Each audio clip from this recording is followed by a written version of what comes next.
Okay, okay. This is recording, right? Good. My name is Jackson Maddox. I was a graduate student in folklore at Ravenshill University. This recording is a confession. Or maybe a warning, depends on how much time I've got. Probably not much. If anyone finds this, if you hear my voice, don't touch the goddamn mask. Please, don't do what I did. Let me start from the beginning. It was supposed to be a research project, a thesis, something fresh. Dr. Ames said I needed a unique cultural angle. We've had enough papers on urban legends, she told me. Find something with teeth. So I chose local legends, playground myths, the kind of things kids whisper to each other that never make it into books. That's when I heard about Tag. Not the game. The thing. 3 students I interviewed. Different grades, different backgrounds. Describe the same story. A kid on the playground gets touched. And they change. Not like pretend Tag. No, they go quiet. Stop talking. Sometimes they disappear for days. One girl came back with half her hair ripped out and wouldn't stop mumbling about the red one. They said when it tags you, you become it. That's how it keeps going. Like a virus. I laughed it off. Kids have wild imaginations. Right? Right? The first warning sign was the nightmares. I'd wake up at 3:33 every morning, drenched in sweat, convinced someone was standing at the foot of my bed. But when I turned on the lights, nothing. Just shadows playing tricks. But the feeling of being watched, never went away. Then Ivy told me about the mask. She was 11. Skinny little thing with eyes too old for her face. Said her older brother found it behind the old gym before he vanished. Just disappeared during recess. They never found him. Ivy swore the mask made you see things, hear whispers, that when you put it on you could never take it off. Not physically, mentally, like it became a part of you. I asked what it looked like. She drew it. It was crude red ink, charcoal smudges, but I recognized it. Not from the archives, not from any book, from my dreams. But why am I dreaming about this thing? A red mask. Not like a masquerade or a Halloween thing. This was ancient. Wrong. Distorted. Stretched at the mouth and eyes like someone screaming forever. Like skin that had been flayed and preserved mid-scream. The drawing, it had depth. Like you could fall into those eye holes. Like something was looking back. I started digging deep. Police reports. Missing students. The trail goes back decades. Same school, same playground, always in autumn, always after someone found the mask. The library archives had newspaper clippings from 1957. 7 children disappeared over the course of 2 weeks. The last one, a boy named Timothy Whalen, was found 3 days later in the school basement. Catatonic. His fingernails torn to bloody stumps. When they asked him what happened to the others, he just smiled, a smile that stretched too wide. They shut the school down after that. Reopened it in '63 under a new name, but the disappearances never stopped. In 1974, a teacher went missing. Miss Eliza Keene left behind a journal full of sketches. The same mask, over and over, filling every page. The final entry just said it wants to play. They found her shoes by the swing set. Just her shoes. In 1989, 3 students reported seeing a red-faced man by the equipment shed. 2 weeks later, all 3 were gone.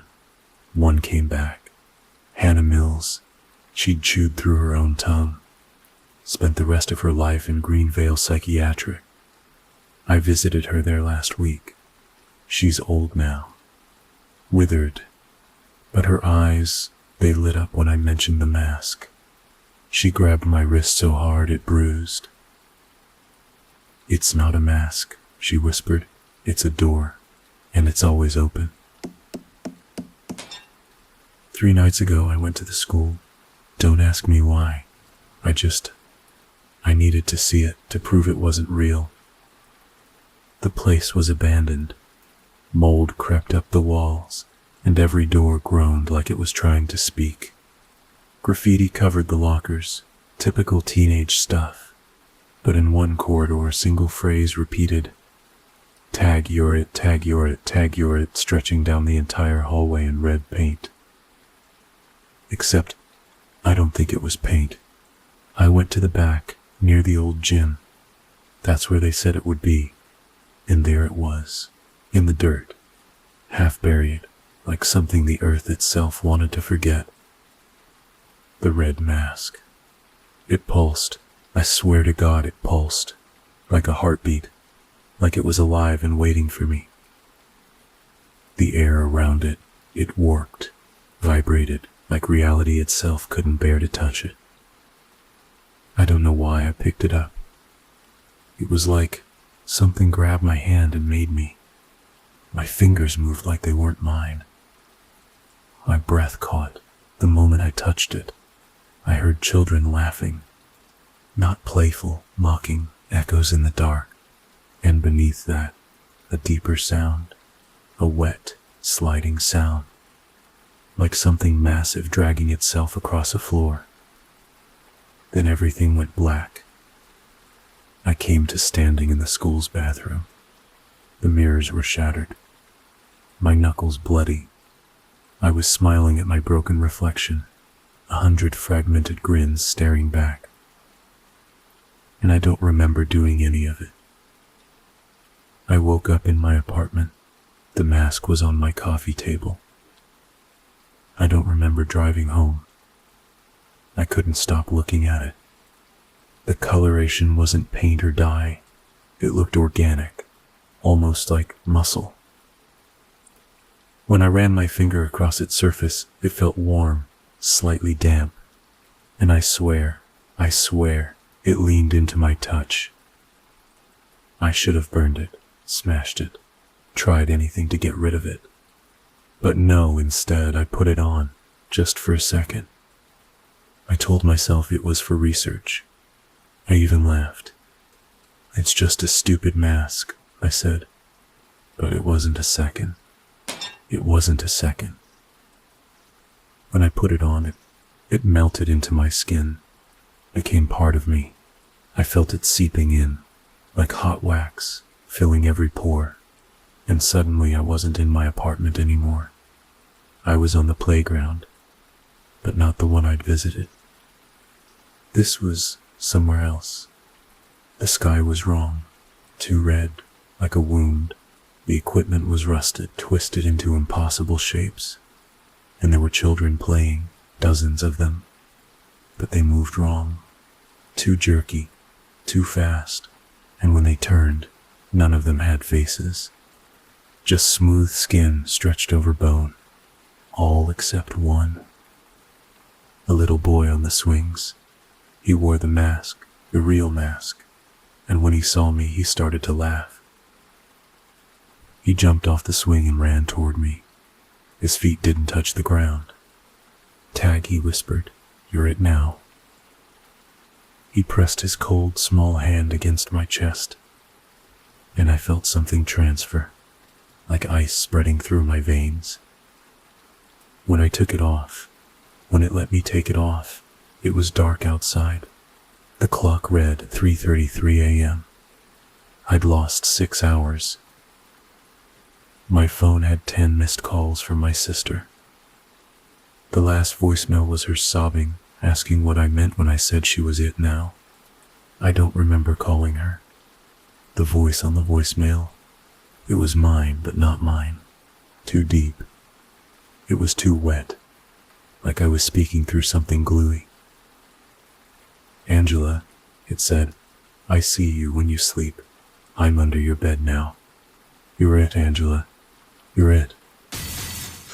But the worst part wasn't the time, or the calls, or the whispers now following me everywhere. It was my reflection. Because in the mirror, I wasn't wearing the mask. But my face wasn't mine anymore. My skin looked waxy, my eyes wrong, pulled too wide, pupils too small, and my smile, it stretched wider than it should have, like something behind my face was trying to get out. I touched my cheek and it gave, like pressing into soft clay. My fingerprints stayed there, indented in my flesh for hours. The next day I tried to throw it away. I drove 10 miles and left it in a dumpster behind a gas station. When I got home, it was on my pillow, grinning. I tried burning it next. Doused the thing in lighter fluid, watched it catch flame. It didn't burn right. The flames were black, and the smell of cooking meat and chemicals and something else. Something older. It screamed, not with a voice. The mask has no mouth, but in my head, a sound so high and terrible I shattered every glass in my kitchen when I screamed back. And when the flames died down, it was untouched, gleaming, almost satisfied. After that, I started seeing things out of the corner of my eye, movement where there shouldn't be any, shadows that didn't match their owners. Even my own reflection was moving a half-second too late. I've started seeing people, strangers in the streets, just standing there watching me. No faces, just smooth skin, but I know they see me. Last night I counted 17 of them outside my building, just standing in the rain, not moving, not speaking, water running down their blank faces. I saw one outside my window last night. Its hand was pressed against the glass. It mouthed something. Tag. That's all. I screamed. When I turned on the lights, it was gone. But the window still had a handprint. A child's handprint. Small, delicate. But when I looked closer, I realized it had too many fingers. I haven't slept since. When I do drift off, even for a moment, I hear them. The children from the playground, chanting my name, telling me to come out and play, and beneath their voices, something deeper, something hungry. I found scratch marks on my bedroom ceiling yesterday, like something had been crawling up there, watching me sleep. Last night I found a note slipped under my door, just 3 words. You're it now. I burned it, but the ashes spelled the same thing. Today I found another note in my refrigerator. Inside an egg. The shell was intact, but when I cracked it open there was no yolk, just a folded piece of paper, dry as bone. Hide and seek, it said. We're coming to find you. I can't escape this. It's like a game I didn't know I was playing, and the mask. It's part of me now.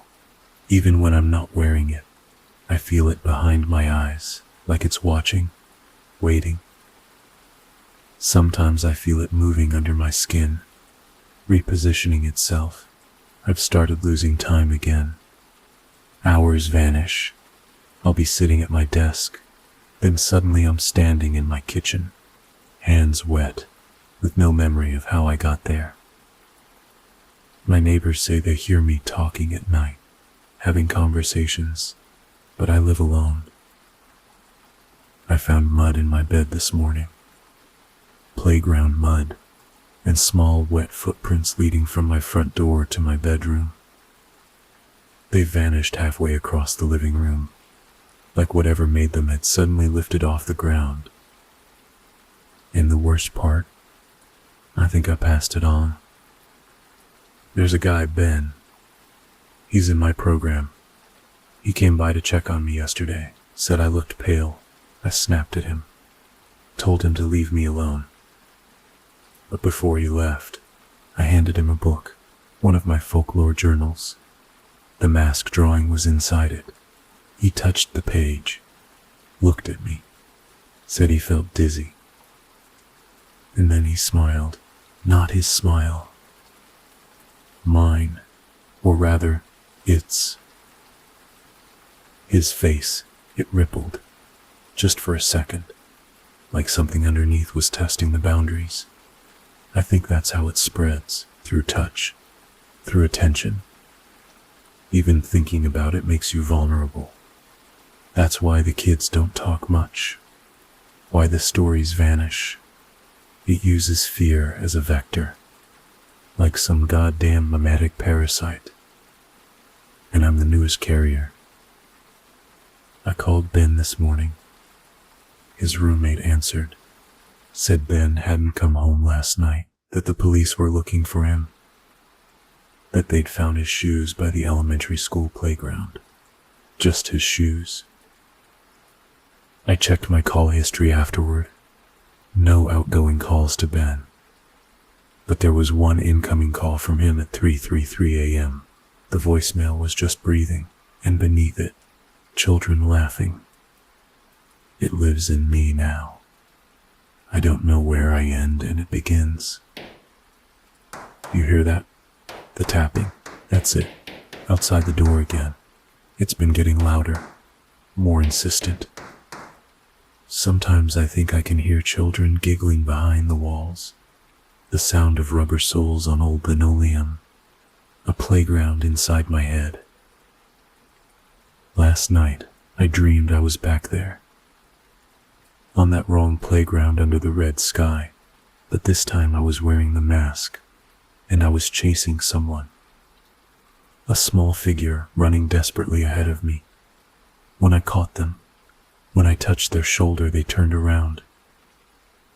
It was me, the real me, terrified.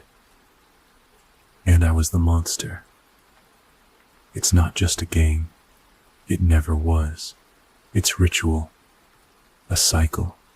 Tag, you're it, you change. Then you pass it on. I've been researching between the blackouts. This thing is old. Older than the school. Older than the town. I found a journal in the university archives from a settler in 1842. He described a trading expedition with the local indigenous tribe, the Yawanyi. They warned him about a place in the woods. A clearing where the trees wouldn't grow. Where the soil was always damp with something that wasn't water.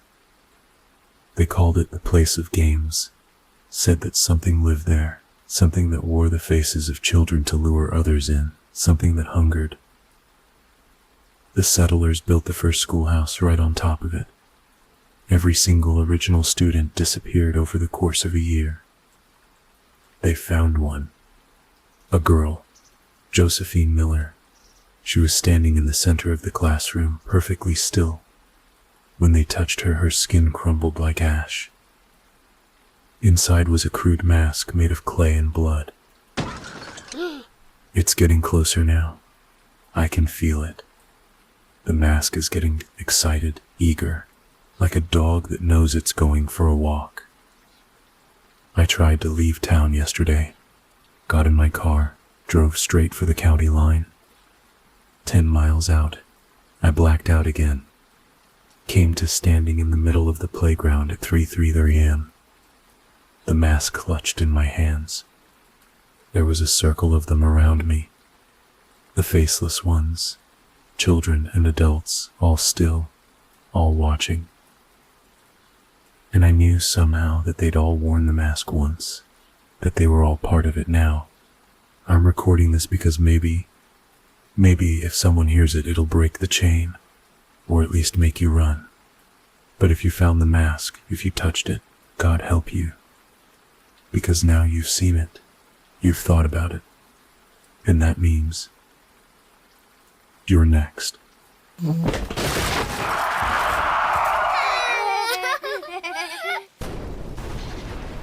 Sweet dreams.